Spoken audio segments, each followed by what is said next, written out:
We are all immigrants. We all come from these beautiful stories, and it makes us who we are. And we need to remember this, every one of us. Familia, welcome to NILC's Freedom to Thrive podcast, Resistance, Justice, Resilience. And I'm your host, Hector Flores, artivist, agitator, and co-founder of Las Cafeteras. And for the last episode of the season, we have an incredible show. I know I say that about every show, but this one's special. We're going to be talking to two badass women, mujeres chingonas, who are forces of nature in their respective fields. First, we're going to talk to Grammy Award-winning artist Lila Downs about her music, about her upbringing, and about the projects she's bringing to the world very, very soon. And second, we're going to talk to the president of the National Immigration Law Center, Kica Matos, whose leadership protecting immigrants across the country has brought on national attention, and she's kicking ass. So let's start the show. I'm personally deeply honored to welcome on the podcast one of my musical heroes, Grammy Award-winning artist whose voice, music, and cultural impact have reshaped the global landscape. Beyond the stage, this compañera is a fierce advocate for immigrant rights, food justice, indigenous sovereignty. So thank you for joining us on this podcast, Lila Downs. Thank you, Hector. Thank you, everybody, for having me for a few moments. Compañera, it is an honor to be in conversation with you. I've been singing your version of Paloma Negra since 2004. Wow. And me and my sister, I'm the oldest of six, and me and my little sister would sing that song at the top of our lungs, just trying to reach your range. You know what I mean? And I think some days we would do it. Qué bello, qué bello. And so, compañera, at that time, I was 22 years old when I was listening to music, and I was falling in love with folk music. And then also son jarocho music from Veracruz. Because growing up in LA, I heard none of that. Growing up in LA, I listened to hip hop. I was listening to Warren G, Tupac. I was listening to oldies. I was listening to cumbias. And it wasn't until I was 22 years old that I really started to hear folk music for the first time, and I was hooked. And I wanted to ask you, what was the music you were listening to when you were in high school, when you were growing up, that maybe that you loved and your parents hated, you know? And when did you fall in love with folk music? Yeah. Oh, well, I think that I have been so fortunate to have lived in different moments, renacimiento, like a revival of myself. And even from when I was a child, I began listening to rancheras when I was around 7. My mother says that I would put on these long dresses and the sombrero, and I wanted to go on, on a horse and just travel out in the campo. That was my dream, and to sing on the horse. And I still love that. I want to take my children out to do that because it connects you to the earth, to the past, to our past, and it makes you think a little bit about the cowboy influence that we have had on American culture as well, on North American culture. And I always like to go to those places because it reminds me of the importance of Latinos, of Mexicanas, of the stories that empower our journey. Who was an artist that you heard growing up that empowered you as a female? Ay, pues, bueno, José Alfredo Jiménez, of course. I really related to his lyrics, even though the lyrics were very male oriented, but I felt like I was a male. And I think that's a very interesting in Mexican music because it is about our history with revolution, with empowering yourself to not permit abuse. And then Lola Beltran was played a lot in mi casa. Antonio Aguilar, Cuco Sanchez. But then on the other hand, there was Janis Joplin and Jimi Hendrix and Bach, played by Pablo Casals, and opera, La Traviata, and Aida, and Carmen by Yeah. Bizet. Yeah. So I had and John Coltrane, of course. That's, like the center Yeah. of my journey, I think, musically. And that's so interesting. And I feel like you were born in Mexico, right? But also grew up also at a time in Minneapolis, right? Yes. You would go from Oaxaca to Minnesota, and my question to you, sort of that journey back and forth from Mexico and then Yeah. specifically Minneapolis, how did that influence your identity and also your music ultimately? Well, my father was a university professor, so I had to travel with him. He was teaching at the U of M in Minneapolis, and he was teaching art, and so I think art always accompanied me, and the notion of freedom and honesty. Mm. And so that was quite contrast with my Mexican upbringing, because it was kind of like a fantasy. Life still is a fantasy. I think that it's what's beautiful about growing up between cultures and understanding that it's okay, that Yeah. it's okay to be that in both or three cultures Yeah. in my case. And my memories of my father and my mother, giving me kind of these cues to express beauty through our experiences crossing the border.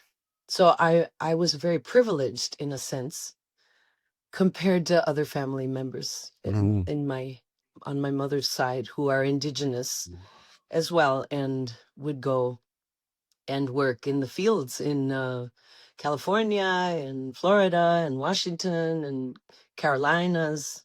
This country is no stranger to scapegoating the other, to scapegoating immigrants, to scapegoating poor people. But at this time right now, we're seeing an onslaught on the immigrant community.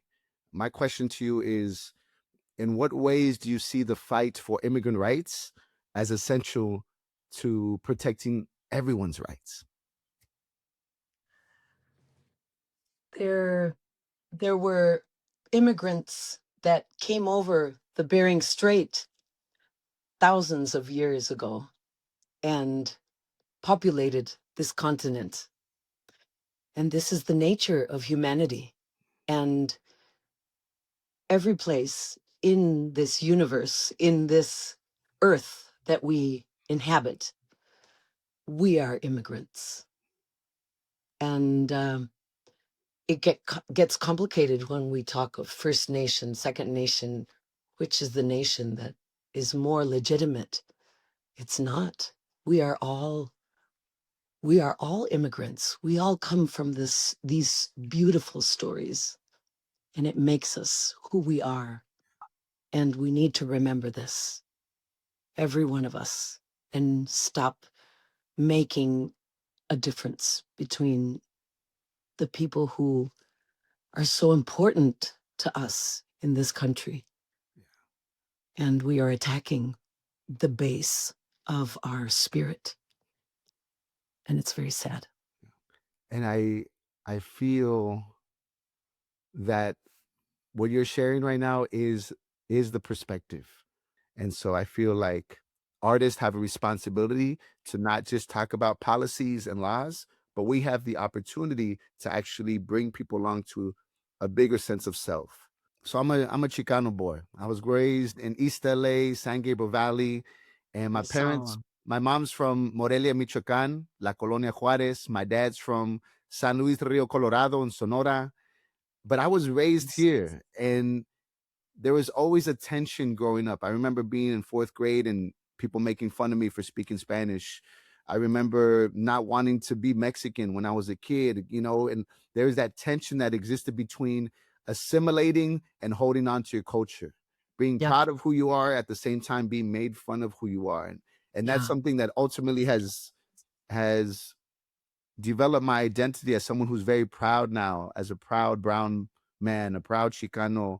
Um, I want to know if you dealt with any of those tensions growing up, as well as Oh, someone who yeah. was with indigenous identity, Mexican identity, and then also coming to America. Is Yeah. that something you held with, and what helped you sort of solidify a solid foundation? Well, I definitely had the same experience of denial of my own self. And that's a rough one, I think that's something that now that everybody does therapy. I think that it's one of those coming out of the closet kind of things that you have to deal with if you have several nationalities, and especially when politically and economically it's complex, where one country kind of wants to take over the other country, and these issues of power and culture, and which culture, and these ethnocentric values that people in the first world still continue to have. And so it's about questioning. I think for me it was about questioning and anger. I had a lot of anger, so much anger. And in that sense I think that I'm very Latino American. And um I think that just the fact that the US calls themselves America is something that is a big mistake, Mm. because America is the continent, and the US is North America. Yeah, And there's it goes on and on. And I think that's why anthropology helped me to sort out this anger and understanding of our history, and complex um relationships that we have culturally. But I definitely decided to go in the spiritual manner of my grandmother, to look to music for internal peace, and to find a way to speak the truths through music. And it's something that I'm still doing with the next album that I worked on, and that is releasing in April of this year, beautiful. along with several singles that talk about changing the world and changing ourselves from within. Yeah. I feel you've always done an incredible job of really using music as a way to bring people along, you know, and having the amount of conversations people have had around feminism, indigeneity, around culture, just from listening to your albums, compañera, in the last 20 years. And so it's been incredible. I do want to say, as someone who actually has roots in Minneapolis, also with everything that's going on, uh, how does it feel to see the city that you're connected to be under occupation, but also fighting back? What are some of the feelings you're having right now, seemingly seeing these images? It makes me very proud of being Minnesotan, Mm. and also very angry and anxious about the future. But I trust in the US and the civilized side of our nature. And um, there are so many good things that the US represents. And I think that we need to look to that for strength and for motivation, and to maybe forgive ourselves for contributing to um, something that was politically maneuvered, which is this incredible discrimination against workers. Yeah. And face it, look at ourselves in the mirror and say, okay, I'm also guilty of that. And then turn around and fight for expression, and what we represent, which is freedom, freedom to express Yeah. the array of what we are. That we are so much. We are this rainbow of beauty. I when I first started listening to your music, this is, in my over 20 years ago, there wasn't, this was before social media, right? There wasn't the Instagram, we didn't have the TikToks. And so I never really saw interviews with you, right? Or conversations. Everything I knew about you was actually through your recordings, through your songs. And they were so powerful. And I feel like you can actually listen to an evolution of songwriting, of actually what I hear is more intention around social commentary. But you've always been intentional about that. And my question to you is like, what came first, right? Like, did you see yourself, were you politically active growing up and then that spilled into the music, or were you a musician who then saw music as a way to talk about themes? You know, what came first? Hmm.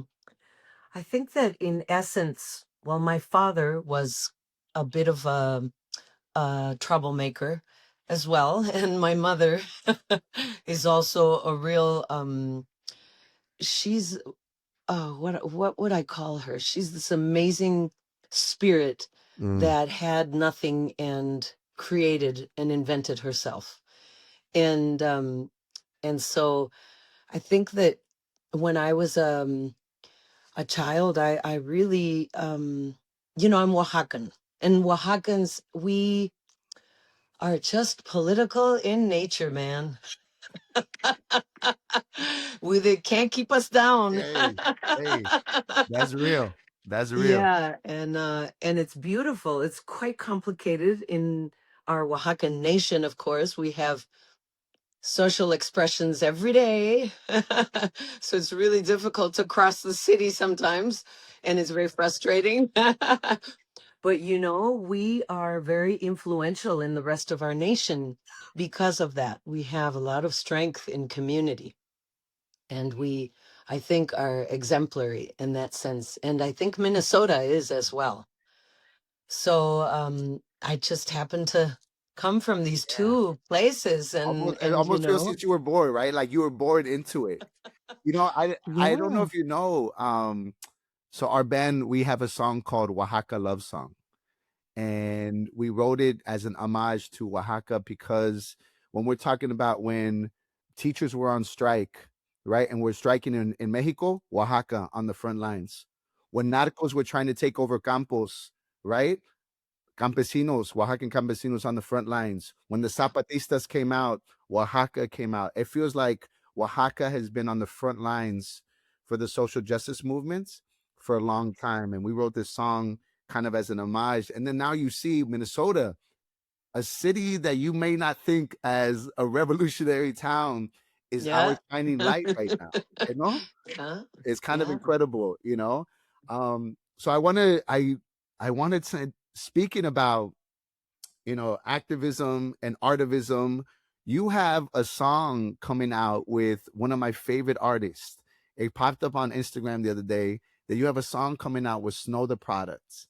That's And that right. is a wild combination because I did not see that coming. It's like the collaboration you didn't know you needed, right? Mm.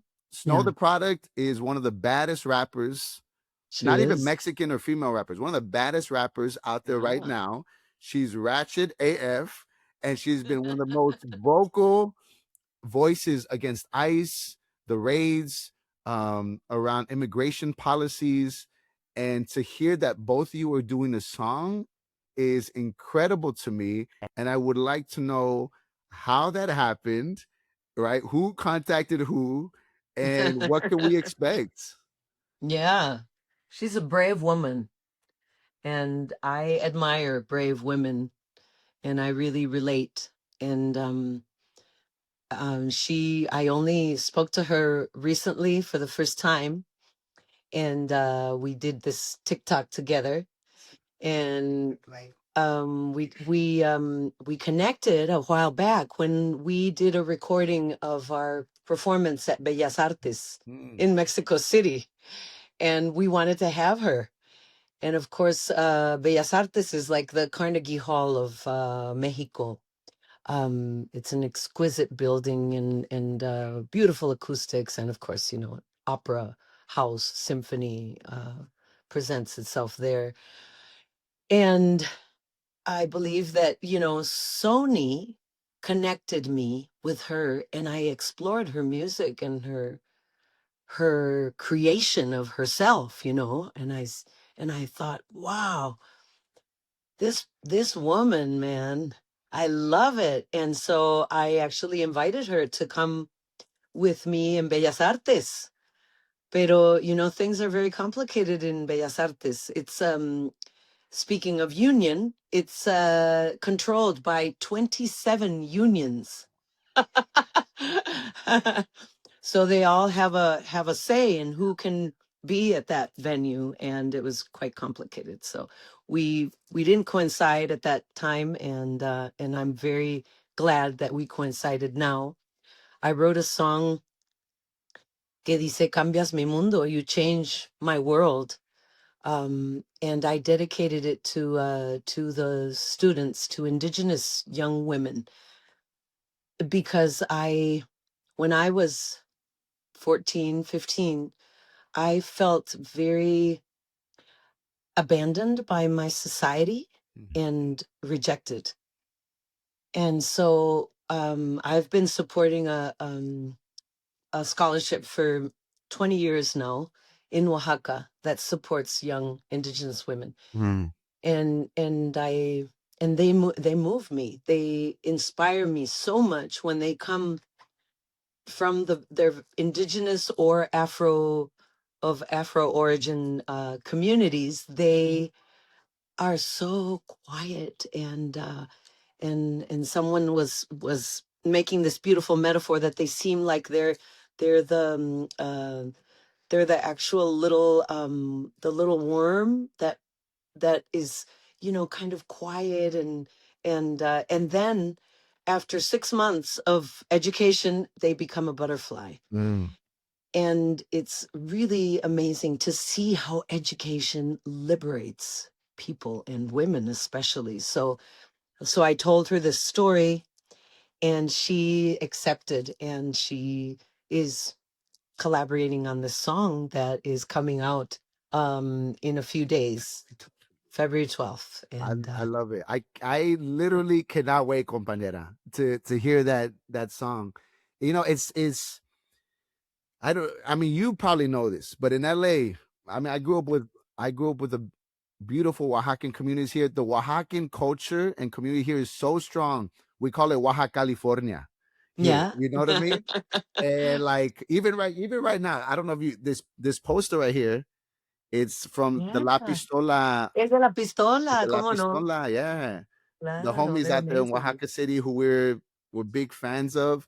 And even in like when I'm gonna send you our video, the Oaxaca love song, because we begin in Zapotec. So with the compañero Poncho from Ponchos Tlayudas, Best Tlayudas in LA, he comes out Right. and he speaks in Zapotec because Qué I wanted bonito. people to know that in LA, people still speak their indigenous languages. That's You right. know what I That's mean? right. And all not only in LA, but all throughout the The northern US. the US, people are Yeah, still speaking their indigenous language. It is not that's a right. lost thing. It is not a relic. And there's people doing beautiful work. Or Poncho's wife Odilia is doing beautiful work to preserve indigenous languages here. And so you have been singing in English, Spanish, Mixtec, Zapotec, Nahuatl, you know, man, for many years. And through your music, you have taught people that indigenous languages and resilience and peoples are still strong, you know. Yeah. And I cannot thank you enough for that work. Thank you, Um, Hector. my question is what is coming up? What are the projects coming up? Can you share a little bit about the album? I know we talked about it before, but what are you Yeah. excited to put out in the world right now? I'm so happy that I finally did a album that's quite acoustic, but it also has some, you know, post production kind of things that you do in the studio. But I'm so proud that we really we workshop the album now with the musicians. Sometimes I bring some of the guys from New York City that are based there. Some of them are Michoacan, Hidalgo and Argentina and Venezuela.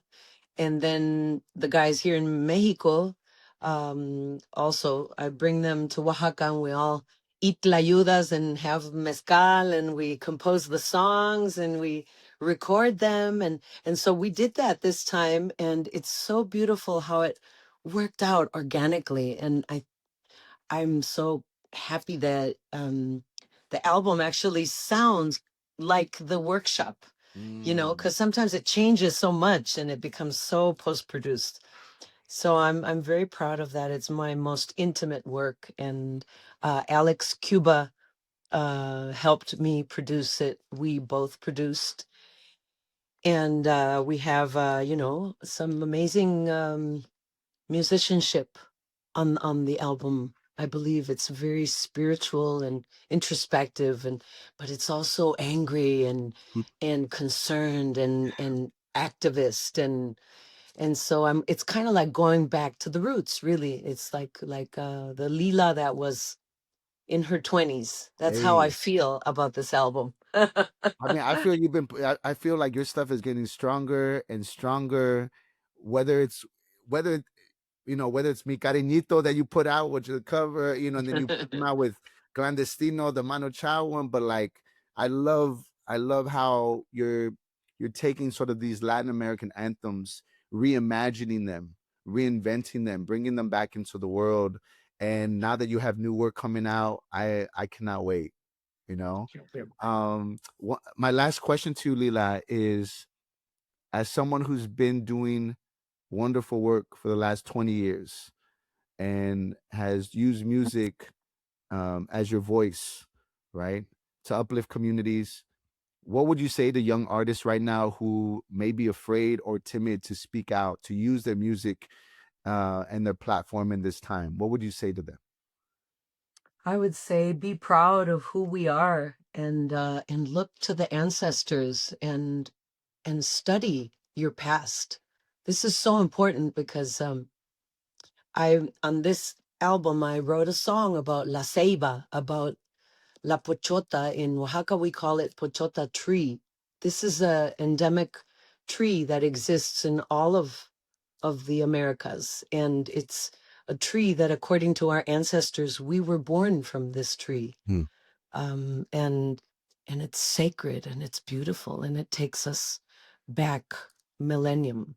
It takes you back and it connects you to grandmother and to grandfather, Mhm. and you then they give you your strength, and it gives you that strength to also hand it over to your children and to your sobrinos, and create this community with the past and with the present and the Yeah. future. There's a saying, it says, to know who you are, you must know who you were, because to know where you're going, you got to know where you at.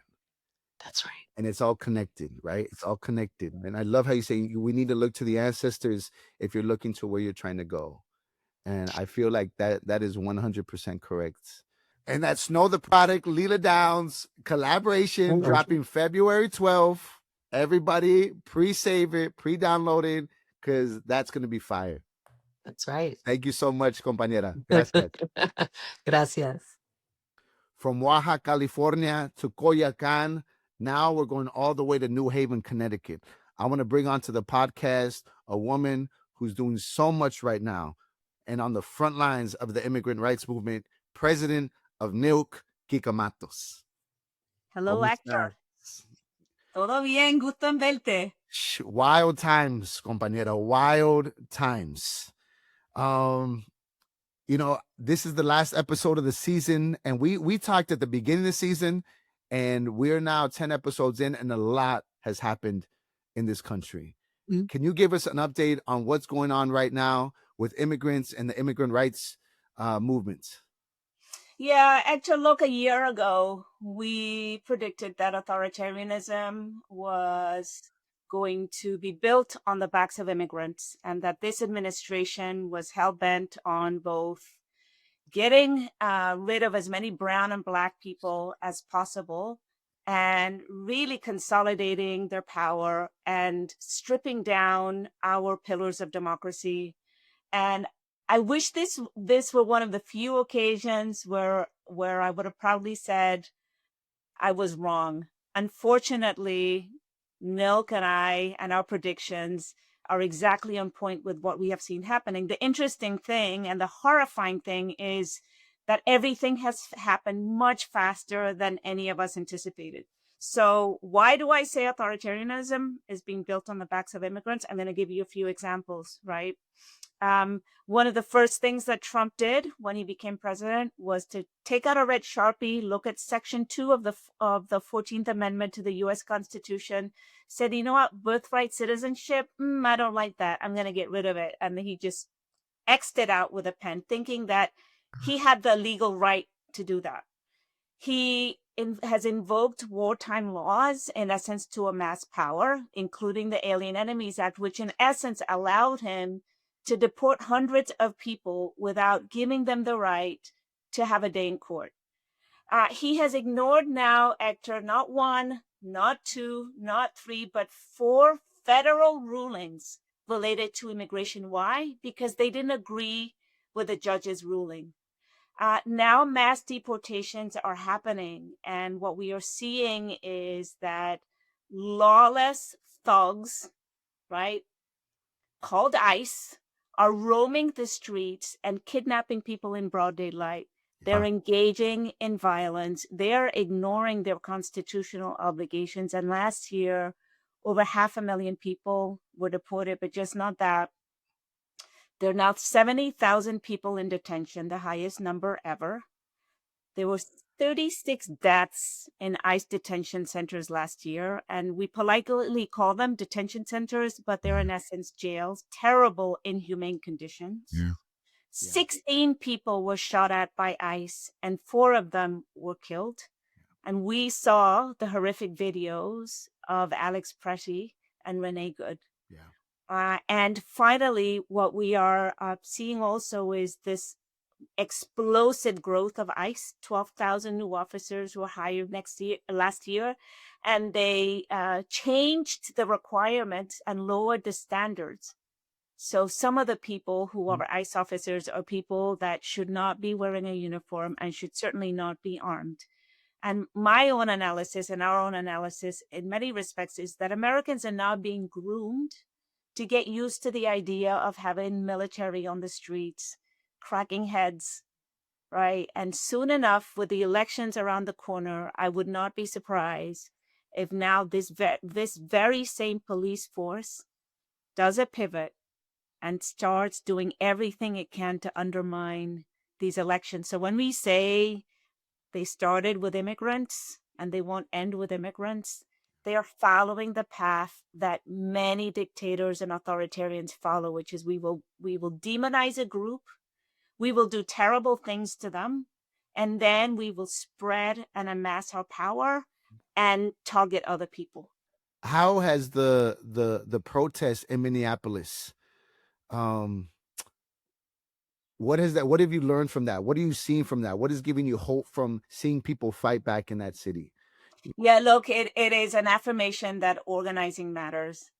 And people have really shone a spotlight on Minneapolis as an example of the beauty and the power and the success of nonviolent resistance. But what we can't forget is that the folks in Minneapolis were learning from the people in Chicago. Right? The people in Chicago were learning from the people in DC. The people in DC were learning from the folks in LA. And so with every single effort that this administration has engaged in to try to destroy communities and engage in violent tactics against immigrants and allies alike, organizers in all of these different places have stood up to this administration, and they have shared their practices. And I think one poignant example that all of us can identify with is the use of the whistle, right? Think about it. The whistle now is a universally recognized form of resistance in this country. And all of us know now to carry a whistle. Yeah. And we know now what to do. If you see ICE in your neighborhood or CBP, and they're patrolling, you blow your whistle 3 times. Yeah. And that's a way to let people know that ICE is in the community. Yeah. And if you see them engaging in enforcement action, you let off some really long, like you just blow your whistle for as long and as hard as you can. And that didn't start again in Minnesota.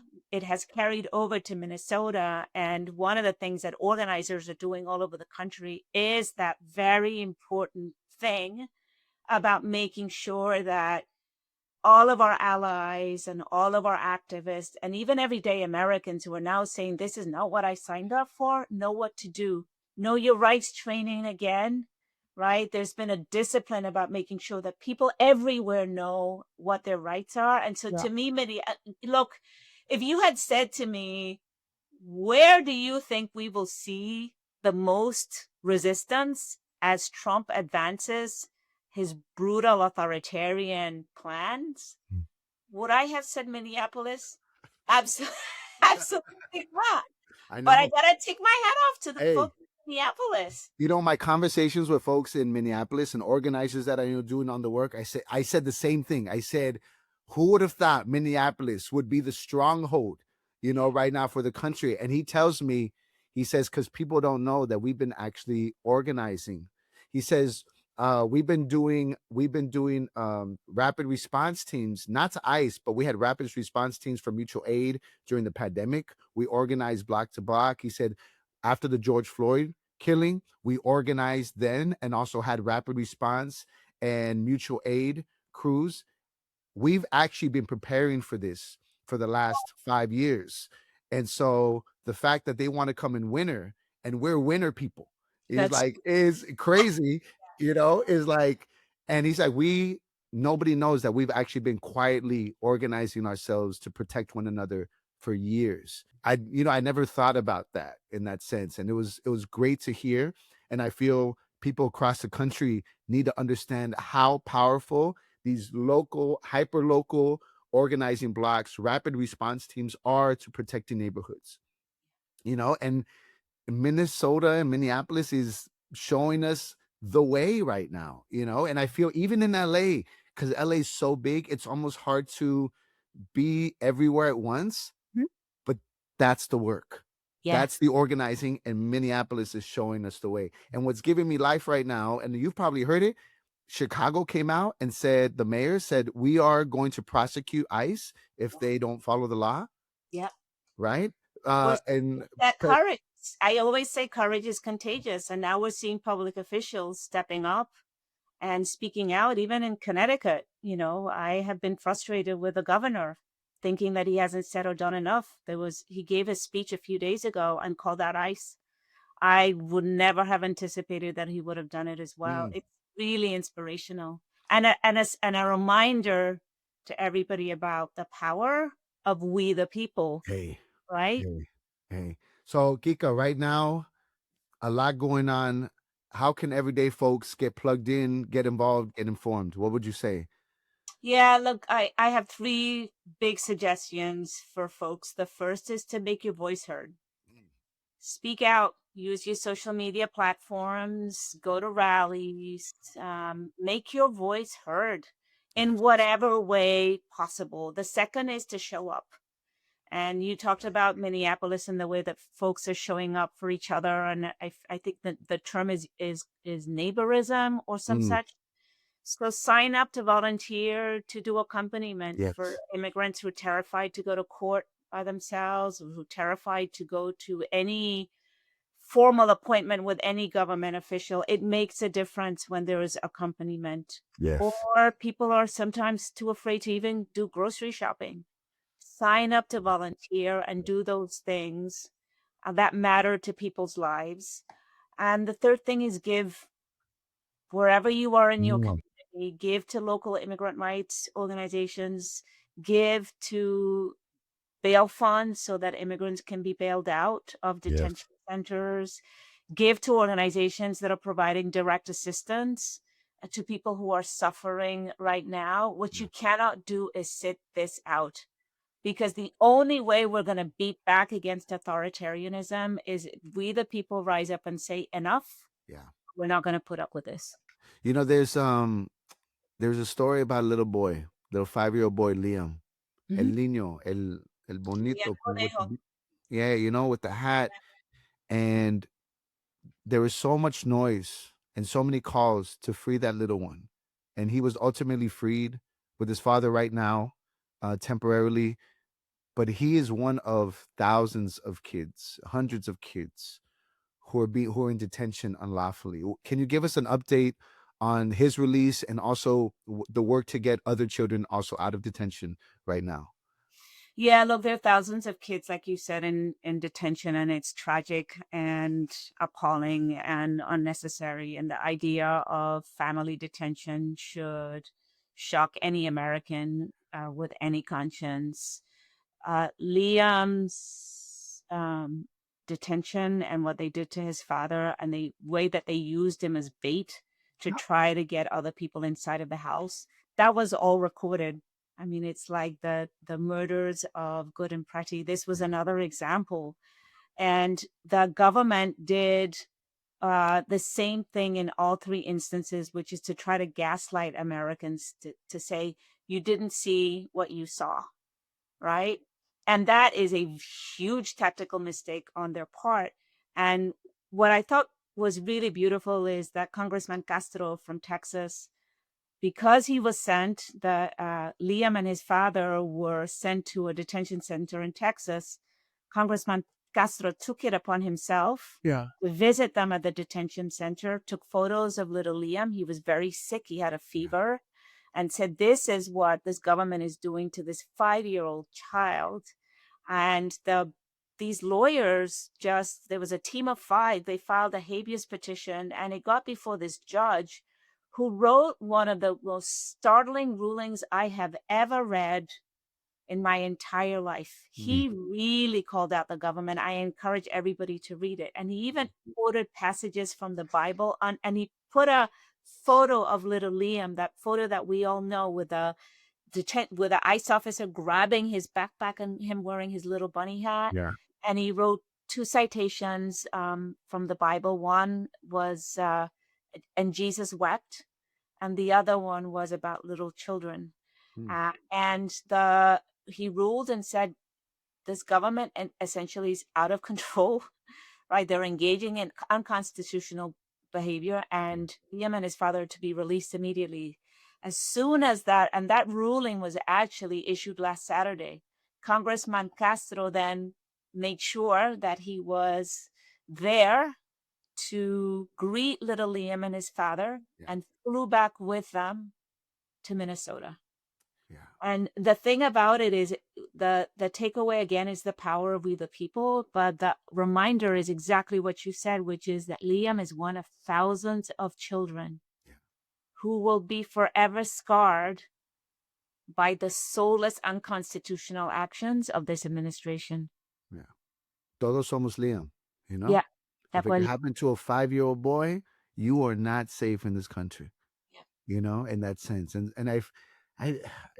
there was this crazy number. It was almost like 118,000 phone calls were made on behalf of Liam.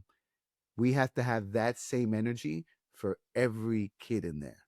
That's right. You know, like that's what we got to get to, and we're slowly doing that. And I feel like we need to do more. And if you can't go to a rally, you can't go to a march, you can make a phone call, right? Like you said, everybody can do something. And if everybody does something, you know, if everybody can do a little, we get a lot done. And right? let me say part of the reason why this has to happen. There was a ruling by a very conservative judge in Minnesota, Judge Schultz. And he was so fed up and outraged by the fact that this government, even when judges like the judge who freed Liam and his father issue rulings saying, release this person immediately, ICE has just ignored these orders. So in one of his opinions, he actually attached an appendix where he listed 96 instances of judges saying this person is to be released, and ICE has just simply ignored it. And so if all of us take it upon ourselves to make phone calls on behalf of, and he was very clear. He's like, there's at least 96, right? We know that there are thousands of people all over the country, and I would bet that the ICE's practice of ignoring rulings asking for the release of people probably goes into the hundreds. It's not. He said this is at least 96 in Minneapolis alone. That we know right now. We know Exactly. these 96. Yes, I'm gonna guess the probably the number nationally is in the hundreds, if not the thousands. But if we were to take it upon ourselves to say, you know what, I'm gonna make a phone call on behalf of one of these people, then it would make a huge difference. Yeah. It did. We already know it did. It did for Liam. And it could be for all these unknown kids, right? Like we don't know their names. And that's the way, that's what they want. That's what the government wants. They don't want you to know their name. They don't want you to know how to protect them. They don't want you to know how to get them out. And we are in a very sad and tragic state, in the history of this country. And I think about it and I'm like, maybe that's why I was born at this time. Maybe this is why you were born in this time, Kica. There's a reason I am here. Yes. Right. There's a reason you are here. Yes, there's a reason you're here, Hector, right? With your brilliance and your connections and the way that you, I always say culture has a way of changing hearts and minds in a way that nothing else does. And then for those of us who are called for this moment, and I know I've shared this with you and I shared it with you on Lila, for me, part of what makes me be able to do this work, particularly when I am feeling like I need a shot of courage, it's music. It's listening to Lila. It's listening to old school rap, right? Fight the power, Public Enemy, right? Compañera, these are wild times, and NILC has been on the front lines doing the work across the country. Can you share a little bit about what NILC is working on right now? We're doing a lot. So I'm going to tell you just what we did this week.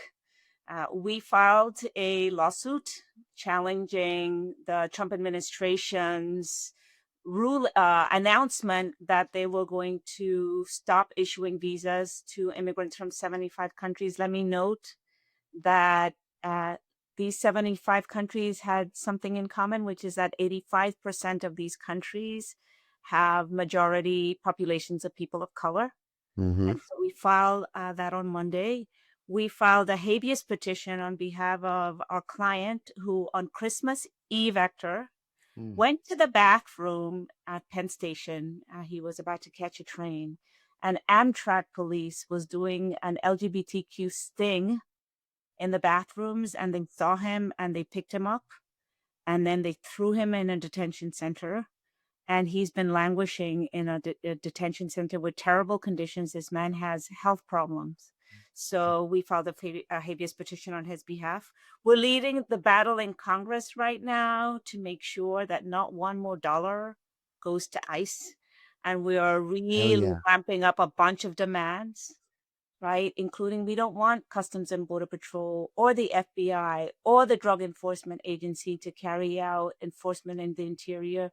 We do not want ICE to wear masks. ICE should never be allowed to carry out any kind of arrest without warrant. So we have a bunch of demands, and this is really a movement push. That is really picking up a lot of momentum, and we're trying to hold the line and hold our legislators accountable. And we continue to do a lot of Know Your Rights information. Why? Because we want to make sure that people who are impacted, right? So our Know Your Rights isn't just the basic, know your rights. These are your constitutional rights. We situated and know your rights if you're going to a rally, or what to do if you're stopped by ICE, or if you plan to travel. These are some of the things that you might want to look at. How to document. Yeah. Exactly. So we do it in a language that's very accessible. And then the final thing that I will say is we are movement lawyers. And so we are doing a lot of technical support to organizations on the ground who need our help and support. So that's just a snapshot of some of what we have been doing this week alone. The team at NILC, I will say, I'm so proud to be working with such courageous and committed and badass people. It's incredible. Yeah, I love the NILC team. If you're not already following NILC on Instagram, please do. So much information is being put out there all the time. Know your right stuff. Things that you can share with other folks, right? Like even if you know something, neighbors and your friends don't, right? Like NILC is putting out so much information right now. So that's a great way to get them on there. I'm trying to convince NILC to get on TikTok, but you know, now that ice is there, now that ice is there, I'm like, all right, good. You made a good decision. I'll tell you what, we get on TikTok and then you have to promise to come and serenade us. You understand? Hey, down like James Brown, compañero. Okay, cool. The pinky swear right here. Hey, right here, let's do it. There we go. All right. Hey, well, hey, Kica, always a damn pleasure. You know, talking to movement heads, because it is dark out there, but you are the light, and we see you, and and people don't even know the work that NILC is doing behind the scenes all over the country. And I'm so appreciative that folks like y'all exist, organizations like you, and like you said, you're not just lawyers, y'all are movement lawyers, and that's a whole nother game. That's a whole nother, you know, approach to the legal world. And I just so appreciate the work y'all are doing. Gracias. Right back at you, Hector. Cuídate y te mando un fuerte abrazo. From LA to New Haven. Órale. Familia, thank you so much for listening to the episode. Lila Downs, thank you so much from Coyoacán, Mexico, for calling in, for sharing your wisdom, your music, your arts. To Kica Matos, La Chingona, president of NILC, kicking ass on the legal front lines. If you have not heard all the 10 episodes, please go back and listen to them. We have amazing conversations with comedians, writers, authors, and thinkers. Thank you so much. My last words to you is, I love you because you showed up. Thank you so much for listening. Thank you so much for whatever you're doing right now in these times to stay alive, to survive, and to thrive. I'll see you on the streets. I'm Hector Flores. Thanks for listening to the episode of NILC's Freedom to Thrive podcast, Resistance, Justice, Resilience. To learn more about the work NILC is doing, visit nilc.org, and don't forget to subscribe for future episodes.